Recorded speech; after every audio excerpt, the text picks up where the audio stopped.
미래를 보는 창, JTB. 안녕하세요. JTBJ입니다. 오늘은 하반기 국내 시장 전망을 좀 간단하게 해보려고 합니다. 일단 지금 금리 이슈는 계속 있는 거 다들 아시죠? 그래서 미국 시장 같은 경우에는 10년물 국채 금리 4.5를 기준으로 그냥 보시면 된다고 말씀드렸습니다. 최근에 일본 금리가 좀 급등을 했었어요. 그런데 일본 금리가 어제 하락 반전을 했거든요. 일단 여러분도 잘 알고 계시겠지만 작년 8월에 일본발 금리 텐트럼이 한번 있었습니다. 그래서 이제 지금의 이런 금리 급등을 일본에선 당연히 방치할 가능성은 굉장히 낮고요. 결과적으로 일본 재무성에서 장기물 발행을 줄일 수 있다, 이런 식으로 조금 일단 구두 갭이 일단 들어왔고, 실제로 다음 달에 회의에 들어가게 됩니다. 그래서 이 소식이 나오면서 일본 장기 금리도 갑자기 하락 반전을 했고, 덩달아서 미국 장기물도 끌어내리는 효과까지.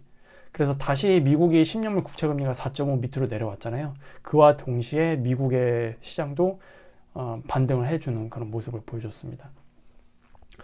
여전히 10년물 국채 금리 4.5를 기준으로 해서 일단 당분간 미국 시장은 그렇게 움직일 것 같고요. 우리가 이거보다 조금 더 중요하게 봐야 될 이제 단기적인 이슈들은 이제 6월입니다. 시장의 추세를 결정하게 될 수도 있거든요.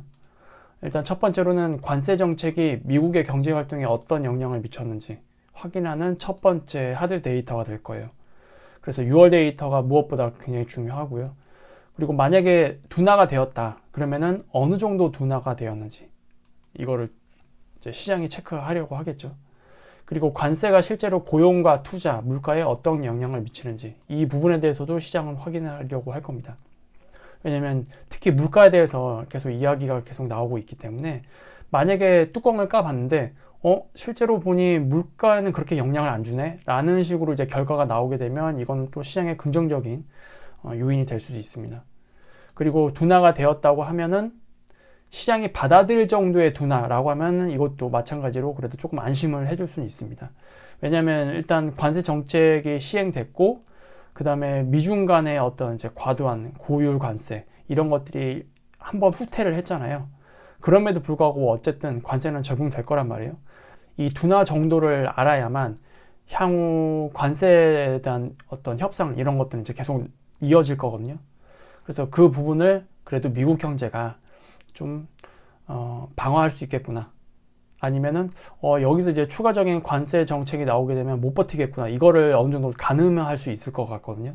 그래서 그런 부분들을 좀 체크하기 위해서 시장이 6월 데이터를 좀 중요하게 보지 않을까, 그렇게 생각을 하고 있습니다. 그리고 두 번째로 주요 동맹국들과의 상호관세 협상 마무리, 이것도 굉장히 중요한데요. 이게 지금 7월 초까지 지금 유예가 된 상태잖아요. 그래서 이제 6월까지 대부분 마무리를 해야 될 거예요. 특히 대미 무역 흑자를 기록한 국가들에 대한 협상이 좀 중요할 것 같습니다. 일본이 얼마 전에 전화 통화를 했는데 거기서도 뭐 그 이후에 특별한 내용은 안 나오고 있거든요. 그래서 아직까지도 첨예하게 좀 대립을 하고 있는 상황으로 보여져요.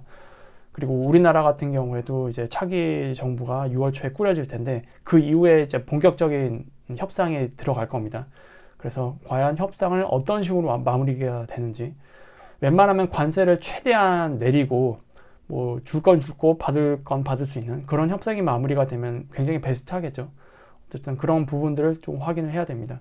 그리고 품목별 관세도 좀 예정이 되어 있습니다. 반도체, 의약품 이거 아직 발표 안 했습니다.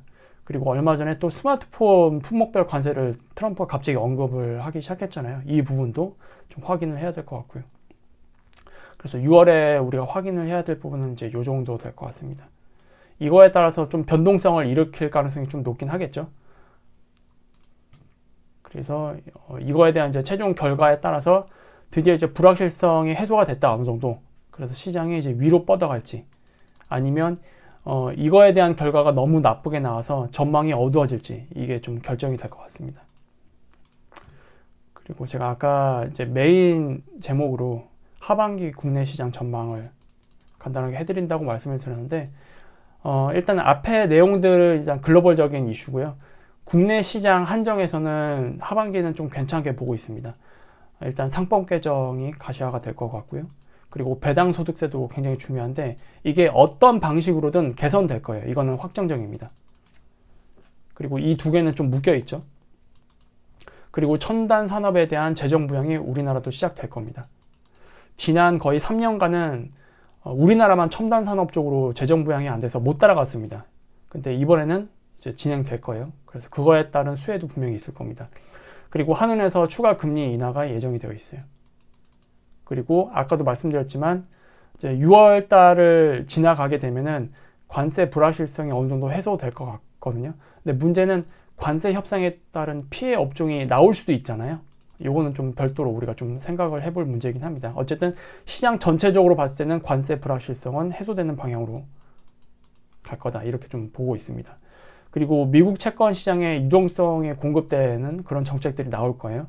그거에 따라서 일단 채권 금리가 어느 정도 좀 안정화될 가능성이 높기는 한데 당연히 이 부분들은 심리적인 안정을 주죠.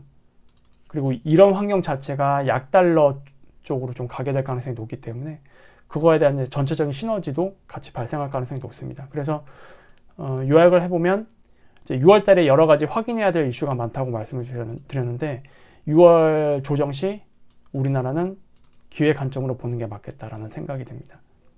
그리고 이거에 대한 시너지가 어느 정도 될지 모르겠지만 지금 이슈들이 단기적인 이슈가 아니거든요.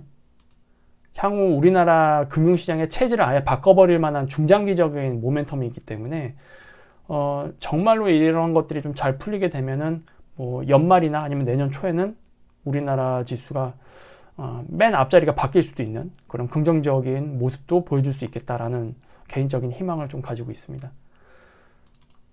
그래서 오늘은 이렇게 좀 간단하게 마무리 짓도록 하겠고요. 다음에 더 좋은 영상으로 찾아뵙도록 하겠습니다. 감사합니다.